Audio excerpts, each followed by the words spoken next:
চেয়ারে নামাজ পড়া নয়। কোরআন শরীফের বাণী হলে আল্লাযীনা ইয়াযকুরুনাল্লাহা কিয়ামান ওয়া কুউদান ওয়া আলা জুনুবিহিম। নামাজের তিনটা কন্ডিশন মন দেবেন। কয়টা?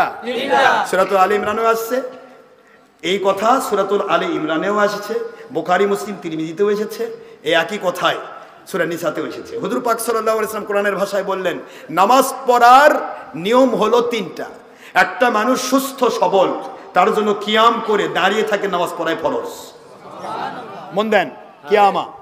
এরপরে ওই ব্যক্তিটা দাঁড়াতে পারছে না, অসুস্থ, বসে থাকতে পারবে, তাহলে কুহুদ, এখানে কিয়ামাও ও কুহুদা, বসে থাকে পড়বে। এরপরে বসে থাকে আবার চেয়ারের উপর নয়, মাটির উপর। দাঁড়িয়ে থাকলেও মাটির উপর, চেয়ারের উপর দাঁড়ায়। দাঁড়ালে কার উপর দাঁড়ায়?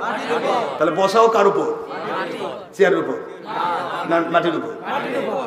এরপরে বলা হলো আলা জুনুবিহিম। আর যদি বসাও তার ক্ষমতা না থাকে, তাহলে সে শুয়ে থাকে পড়বে। কথা বুঝতে পারেননি? কন্ডিশন কয়টা? এটা বুখারী মুসলিম তিরমিজি এবং কোরআন শরীফের আয়াত দিয়ে সাবেত। এই ফতোয়াই দিয়েছেন বাংলাদেশ ইসলামী ফাউন্ডেশন, সরকার নিজে চেয়েছিল, ইসলামী ফাউন্ডেশন থেকে এই ফতোয়াই আসছে যে 3টি কন্ডিশনে নামাজ পড়তে হবে, চেয়ারের কোনো ব্যবস্থা ইসলামে নাই।